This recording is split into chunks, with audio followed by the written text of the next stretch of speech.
दोस्तों, यह कहानी है एक राजा और एक बौद्ध भिक्षु की। राजा तो एक से एक बहुत हुए, लेकिन यह बौद्ध भिक्षु सबसे अलग थे। इस कहानी की शुरुआत एक परेशान राजा से होती है। राजा ज़्यादातर परेशान ही रहते हैं। वह राजा अपने मन को शांत करने का बहुत प्रयास करते हैं, पर उनका मन शांत नहीं हो पाता। वह अपने राज्य के बड़े बड़े विद्वानों को अपने महल में बुलाता है और उनसे उपाय पूछता है। लोग तरह तरह के उपाय राजा को बताते हैं, पर कोई भी उपाय काम नहीं करता। एक दिन एक व्यक्ति राजा के पास आता है और कहता है कि आपके मन को शांत करने का एक उपाय है। राजा उस व्यक्ति की बात सुनकर बहुत खुश हो जाता है और उस व्यक्ति से कहता है, यदि तुमने ऐसा कर दिया तो मैं तुम्हें उतना धन दूंगा जितना तुम मुझसे मांगोगे। वह व्यक्ति राजा से कहता है कि मैं आपका मन शांत तो नहीं कर सकता, पर एक सन्यासी है जो आपका मन शांत कर सकता है। वह कोई आम सन्यासी नहीं है, एक बहुत ही पहुंचा हुआ सन्यासी है। आप उससे एक बार अवश्य मिले, वह आपकी समस्या का समाधान अवश्य कर देगा।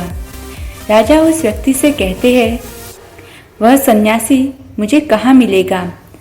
व्यक्ति राजा से कहता है, यहाँ से कुछ दूर जंगल में उसकी एक छोटी सी कुटिया है।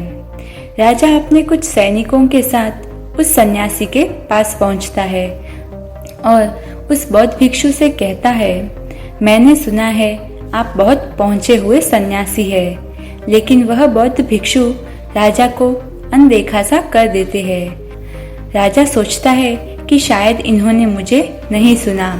वह फिर कहता है, मैंने सुना है आप बहुत पहुँचे हुए सन्यासी है, क्या आप मेरे समस्या का समाधान कर सकते हैं? वह बौद्ध भिक्षु राजा के कोई भी प्रश्न का उत्तर नहीं देता। राजा मन ही मन सोचता है कि बौद्ध भिक्षु उसे कोई उत्तर क्यों नहीं दे रहा। राजा सीधा मुद्दे की बात पर आता है। राजा उससे पूछता है, क्या आप मेरे मन को शांत कर सकते हैं? यह सुन वह भिक्षु मुस्कुराते हैं और राजा से पूछते हैं, तुम्हारा मन अशांत क्यों है? राजा कहता है, वैसे तो मेरे पास कोई भी चीज़ की कमी नहीं है। धन मेरे पास इतना है जिसका मुझे खुद अंदाज़ा नहीं है। सभी सुख सुविधाएं हैं। लोगों के मन में मेरे लिए आदर है। मैंने बहुत सारे दान पुण्य भी किए हैं, पर बस एक चीज़ की कमी है मेरे अंदर। मेरा मन अशांत रहता है।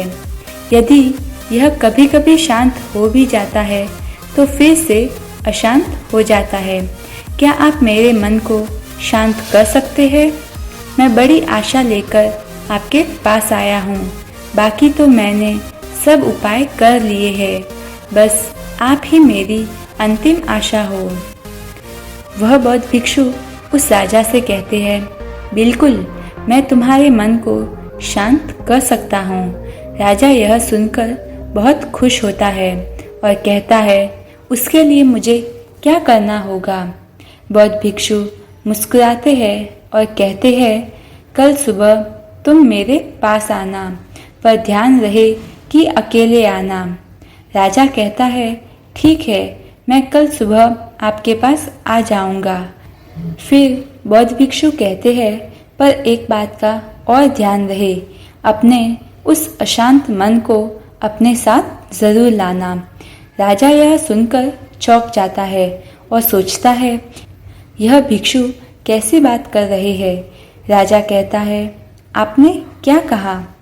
कृपा करके एक बार और बताइए। वह बौद्ध भिक्षु राजा से कहते हैं, तुम कल सुबह जल्दी आना और अपने अशांत मन को साथ लेकर आना। कहीं ऐसा न हो कि तुम उसे अपने महल में ही छोड़ आओ।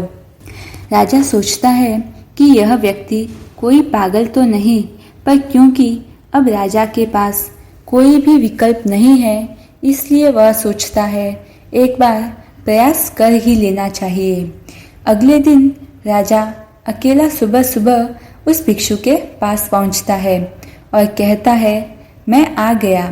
बौद्ध भिक्षु उस राजा से कहते हैं, तुम तो आ गए ठीक है, लेकिन तुम्हारा अशांत मन कहाँ है?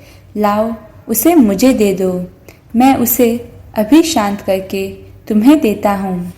राजा कहता है, आप यह कैसी बात कर रहे हैं?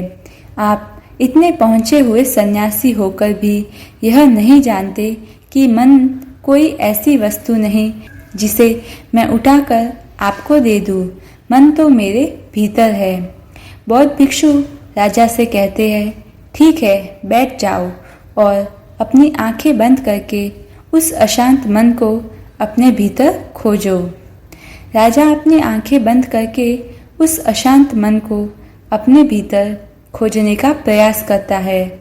बहुत देर आंखें बंद करके बैठे रहने के बाद बौद्ध राजा के कंधे पर हाथ रखते हैं और कहते हैं, आंखें खोलो। राजा अपनी आंखें खोलता है। बौद्ध भिक्षु उस राजा से पूछते हैं, क्या तुम्हें तुम्हारा अशांत मन मिला? राजा कहते हैं, नहीं। बौद्ध भिक्षु राजा से फिर कहते हैं, कोई बात नहीं, अब तुम कल प्रयास करना, आज के लिए इतनी खोज पर्याप्त थी। राजा अपने महल चला जाता है। अगले दिन सुबह राजा फिर उस बौद्ध भिक्षु के पास आता है और वैसा ही करता है जैसे कल बौद्ध ने बताया था।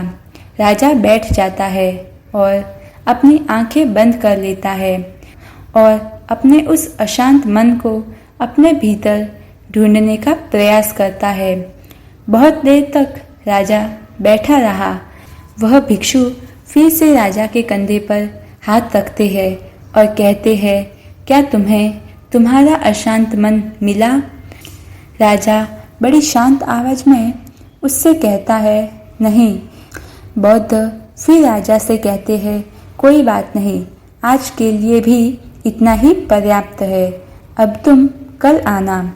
अगले दिन सुबह राजा फिर बौद्ध भिक्षु के पास आया और वैसा ही करता है जैसा पूरे 2 दिन से कर रहा था। राजा बैठता है और अपनी आंखें बंद करता है, अपने उस अशांत मन को ढूंढने का प्रयास करता है।